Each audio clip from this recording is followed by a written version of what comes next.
The story starts in a dilapidated building full of cobwebs, in a dark and eerie end of the hallway.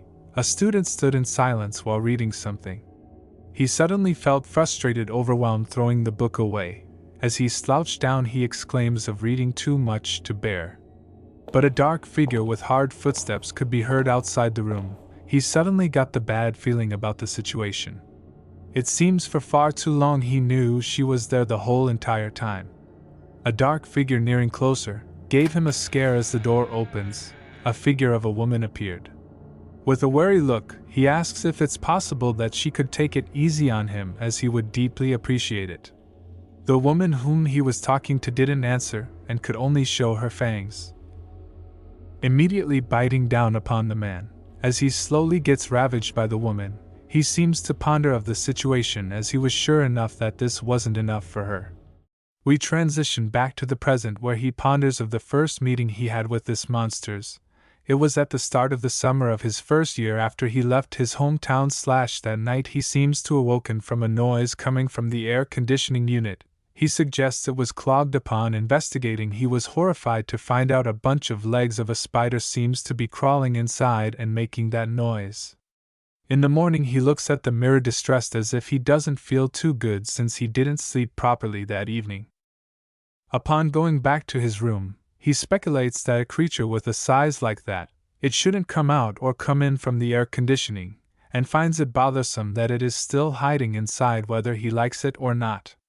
Ray didn't ponder about it that much and decided to watch the news, but he suddenly noticed a sudden noise from his bedside, and upon checking it, to his horror, a cobweb formed. Even though yesterday it wasn't there, it seemed to happen in just 1 or 2 hours while he was asleep. Seeing this, he rushed outside and brought back a spider killer. He bids farewell and compliments the long live the power of science. However, later that night he is horrified to still find cobwebs and gets strangled on it. As such, the battle between the spider and him continue. The cobwebs would appear every day without fail where he could see it. Troubled by this, he tried finding answers about spiders in the university library, but all ended in vain. Eventually, no matter what happens, he just have to experience it several times to get used to it. He nonchalantly cleans up after the spider in his apartment, as day by day he works hard to clear it. We then transition to the news, where the disappearances of people, especially involving a girl in high school, was missing. It seems the spider wasn't seen for a while, avoiding him to not make any mistakes. As he ponders about the missing girl in the new S, he assured himself that the spider he's forced to keep in his apartment won't be able to eat him even if it continues to grow. Upon seeing the time, he suddenly remembered the important event today, as he is off to go on a date with his girlfriend. Compared to the little things, he was looking forward to this. Being in a relationship for a month with Kyoko, he wants their relationship to further progress and deepen it. As he bids farewell, he suddenly got zapped on his arms from behind. Seeing this scared him, although he didn't seem to mind this, but a figure with dark eyes was creeping upon the apartment. In the aquarium location, Kyoko and Rei seems to be having fun and enjoying their date, glamorizing over the sea creatures and talking about the interesting animals. Kyoko is overjoyed, wanting to pet the sea creatures. Seeing this, Rei could only ponder why this woman of a caliber could like and fall in love with him. She then exclaims of being glad that Rei seems to be having fun, as lately he seems to not be doing well for himself, and thus she became even more worried as he didn't even talk to her about it. She grabbed his hand and asks they both have fun. He enjoyed the moment, as this date is the most important thing right now. As the date ended, Rei still couldn't believe being overjoyed as he finally experienced joy with his girlfriend. Upon arriving home, to his shock, he was met again with cobwebs against his face. It seems his good mood disappeared, and upon opening the lights, he is horrified to see the hallways and whole house to be covered in cobwebs. He doesn't seem to understand the situation, or how did this happen for only a couple of short hours. Before, it has never been this bad. Seeing it so much different than before, he suggests it's an expression of dissatisfaction, of being angry by messing everything around you. With his troubled thoughts, he could only recount the times it has done this, but soon his face turned pale upon finding strands of hair in the ceiling. Later that night, the whole house seems to be cleaned, But Ray-kun is still troubled, wary, and afraid. Even though he hasn't confirmed if there are any more spiders inside the house, he still lingers of the thought being afraid. It seems the window is properly closed as there were only hair here. He seems to brush the idea that it was human hair, and it must have been dirty mistaking it for one. He could only fall asleep as it's just a spider, and being troubled by this could happen to anyone, but unbeknownst to him it was hiding under his bed ready to bare its claws. A sudden gust of wind with a dark aura and dark figure suddenly emerged, scaring Ray-kun awake. Upon opening his eye he was met with a beautiful high school girl that is clad in black. As she leans over closely, Ray is left stunned to see her smile silently. She got up to his neck and slowly licks him. With a blank face she smiled creepily. But suddenly she bite him in the neck like a vampire. Ray-kun, on the other hand, is still processing what had just happened. Not believing and understanding the situation, he could only feel his blood being sucked, but not just that, he sensed some liquid is entering his body, as he tries to stop her. She could only kiss him hard and make his body move without his own control. He questioned why is his body moving by itself, as he is not doing this out of his own free will. At this point he could only ponder about Kyuko. As she lets go she smiled gracefully. As her grip loosened, he seems to be able to move freely. He took this chance to escape, quickly dashing to the front door. But she was able to stop him running. Caught by her webs, he could only plead for her to stop and let him go. To his surprise, she only wanted him to go back in her arms. It seems she doesn't want to let go of him and take this chance to hug him. It seems this creature woman is something that scares people. Although beautiful and gorgeous, but she is not human, as this girl in disguise was a monster that's devouring him. To his horror, it seems this girl is the spider in his room all along, devouring him slowly. On the news it's then revealed that a second-year student living in Saka City has been missing for some time, and turns out her body was discovered. She was named Yuko and was 17 years old. The news reported that her body itself was strange, as the organs including the brain has been removed. The police are investigating the horrible matter at hand, but on the flip side the monster has taken shape of the young girl Yuko, where the monster charmed Ray-kun with a foreign body that evokes fear, which caught him in her webs, unable to move. As the police began to investigate the matter, they found no conclusion to be made, as this is the first time they have seen this kind of unidentifiable body. They can't seem to determine the original appearance, as the organs and part of her bones were gone, only a thin part of the skin was still connected. Even the image of it gives them the creeps. They could only speculate the murder scene to be like the remains of a wild animal's meal. The plausible story seems that the creature devour a large part of the body to prevent more clues, but unfortunately the forensic teams couldn't prove anything, as they were uncertain for sure. Whether it's the scene or the corpse, they haven't found traces that would match an animal. Even if it was the work of an animal that had eaten her, it's very impossible to prove this theory, as the cause of death could only point to excessive blood loss in the alley at the crime scene. They only found blood stains. With difficulty in pinpointing the actual cause, they could only speculate that it was the work of a ghost or a monster. The police officer could only scratch his head and be handed the autopsy report. He asks that if the autopsy team make any further discoveries, they should report immediately. Left alone and trying to wrap his head around the situation, he could only ponder it was not the work of a human being. He suddenly noticed a spider in the ceiling. Seeing them a lot today, he decided to rest and go home, but to his horror he was met with thousands of small spiders. In confusion, he could only stand in fear as a dark figure reveals itself from behind. He slowly gets devoured and eaten, facing imminent death. Back at the apartment, Ray-kun is still nervous. As he describes his first meeting with this monster, he always keeps the position of being pinned down, which in return his blood gets sucked dry, which shortly after he feels something entering his body. This occurrence has been repeating for several days. As the girl came closer, he tries speaking to her. He tries asking if she could talk and understand his words, but it seems she doesn't understand human words. Even if he tries several times, she quickly hugged him. And being clingy, this made Ray to still question what does this human girl wants from him. For Ray, establishing communication is vital to know her motives, but his problems seem to become more serious as the news goes up.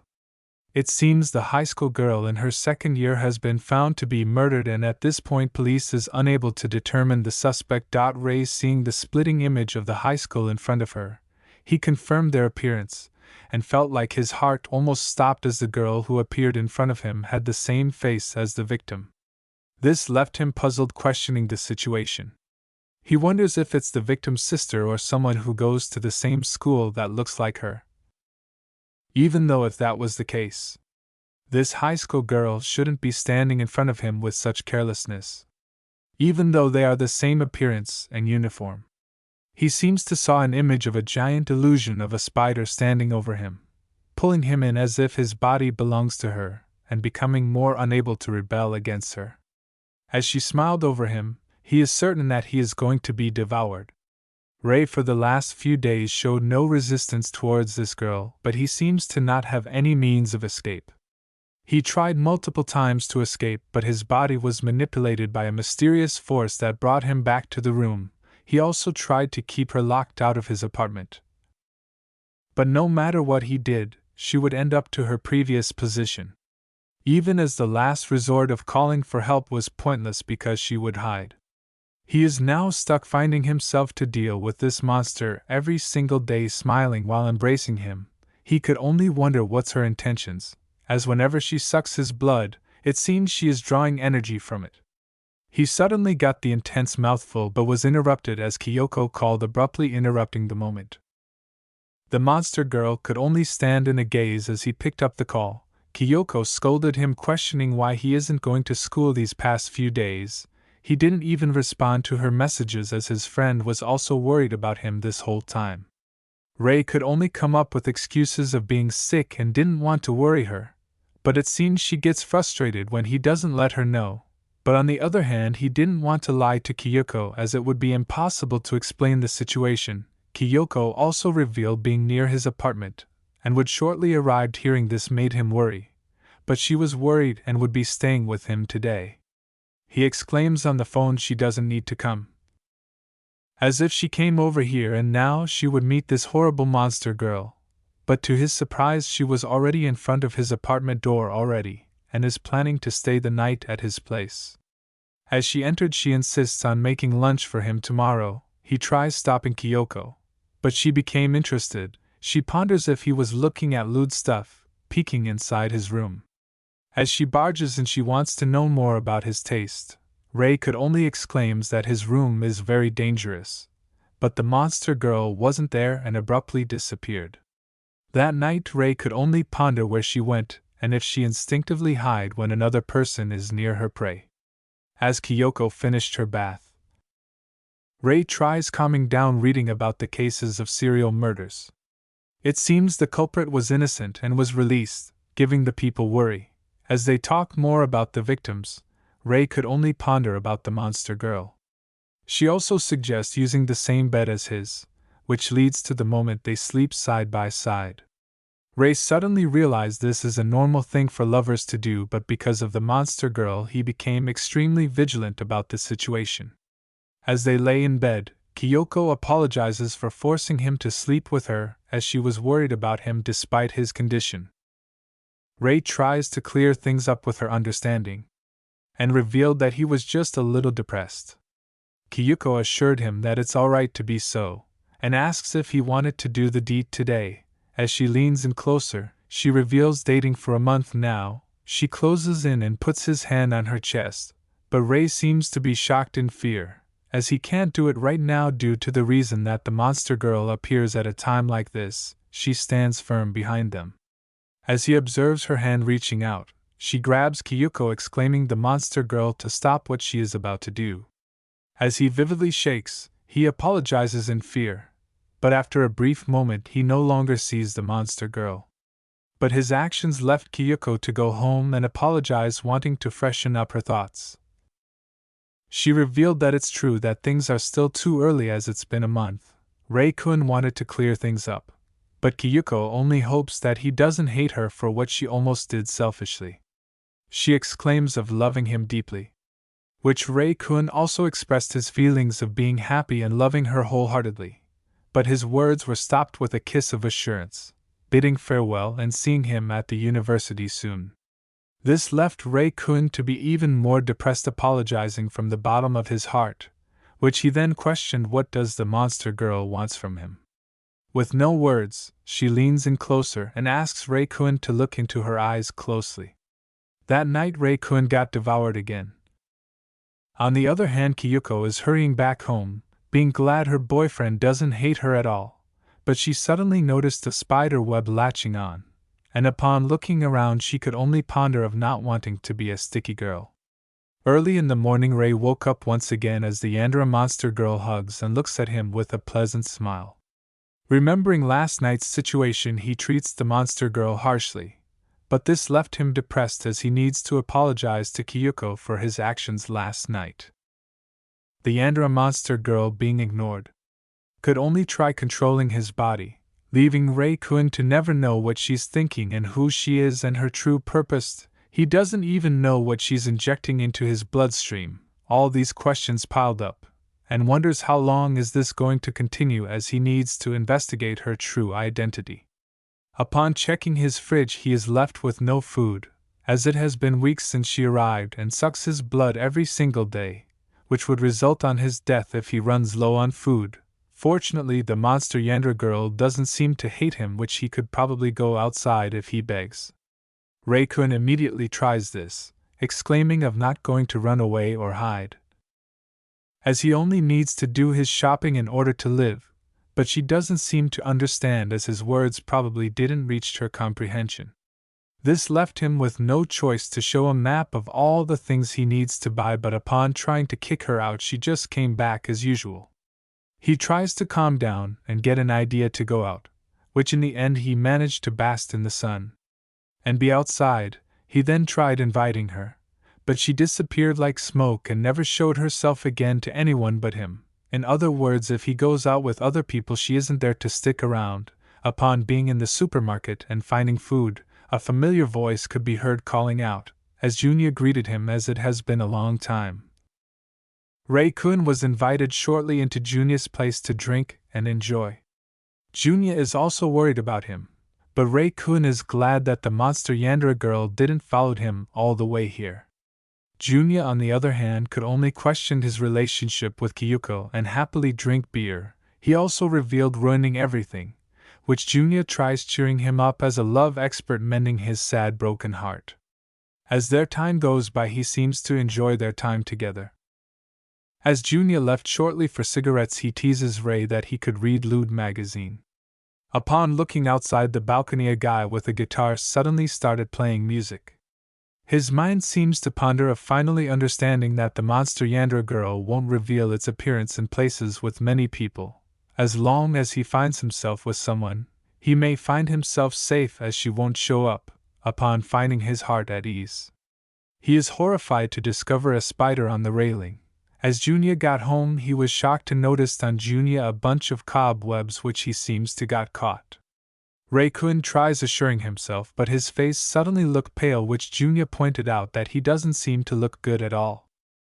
He suddenly had the premonition, seeing all the victims around him and his lifeless body, which she seems to not escape the monster Yandere girl grasped. That night he screamed loudly, but upon waking up he seems to have awoken from a dream. But upon looking outside the window, the Yandere girl was standing outside, commanding his body to get near. With dreadful eyes she asks that he comes back. As he got closer, she then suddenly bit onto him on the balcony. As Junya awoken, he questioned what was he doing and if he was drunk, before he noticed the monster girl already disappeared like smoke. Upon a closer look, Rei is left spooked and scared, mumbling about things. This left Junya surprised, as he was terrified. As Junya tried to calm him down from his panic attack, it seems the monster girl is slowly learning to speak. It seems she has only learned of his action, but her level of language learning is rapidly accelerating. Rei tries getting up, trying to leave urgently. He ponders that he was stupid enough, as he can't solve his problems by simply staying with others. he apologizes to Junya as the situation at hand over the few days is beyond words. As he rushes outside, he then urges himself to stay away from far away as possible, upon arriving near the park. He ponders on what to do, but to his shock, he finds blood dripping and questioning the sight in front of him.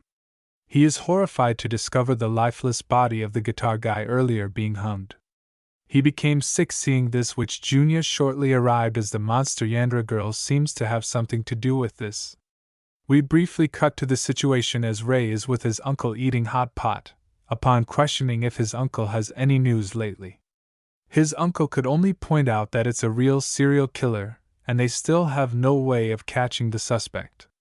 His uncle is criticized by pointing his nose and risking his life at the front lines. He ponders what does his uncle knew about the murderer. Which, upon revealing the horrible news, it's terrifying to find that there were no evidence left. It seems there were 6 people in total, including the victim Ray found. Their deaths were unnatural and seemed to be of an industrial machine.